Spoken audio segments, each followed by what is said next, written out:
Tariq Ramadan, bonjour. Bonjour. Qui êtes-vous? Intellectuel, universitaire de nationalité suisse, professeur à Oxford. Vous êtes aussi consultant dans diverses commissions attachées au Parlement de Bruxelles.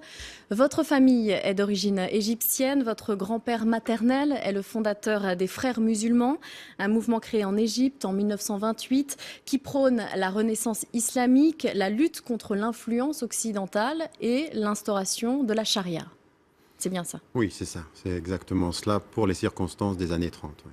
Votre grand-père a comme disciple préféré votre père, qui à son tour va fonder la branche palestinienne des Frères musulmans. C'est juste, c'est exactement ça. Il était parti en Palestine avant la création de l'État d'Israël, dans un travail de résistance à ce projet. En 1954, votre famille, contrainte à l'exil par le nationaliste laïque Nasser, s'établit en Suisse où vous naissez. Vous faites vos études à l'université de Genève, littérature française et philosophie. Vous êtes docteur ès-lettres en islamologie et arabe. Vous êtes marié à une Française convertie à l'islam et voilée, dont vous avez 4 enfants. C'est Oui, toujours c'est ça, ça? c'est juste. Oui. Oui. Votre frère Hani Ramadan dirige le Centre islamique de Genève. On a beaucoup parlé de lui en 2002 quand, dans une tribune publiée dans Le Monde intitulée « La charia incomprise », il justifiait la lapidation des femmes adultères. Lapidation et sida sont pour lui des châtiments divins. Mhm. Oui, j'avais pris position par rapport à ça parce qu'il faut cesser ces pratiques, de la peine de mort à la lapidation en passant par les châtiments corporels pour pouvoir aujourd'hui faire évoluer les mentalités dans ces sociétés-là.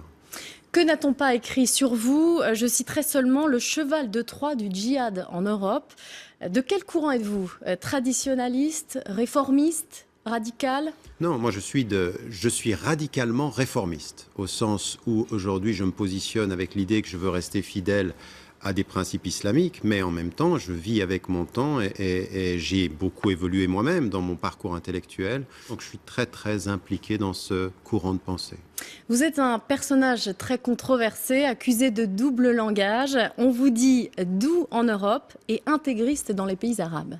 Ça veut rien dire, parce que vous savez, je veux dire, j'ai été pendant 6 ans interdit des États-Unis et on cherchait toutes mes relations possibles avec le terrorisme ou le radicalisme. Et au bout du compte, on n'a rien trouvé. Les portes me sont ouvertes maintenant. C'était l'administration Bush.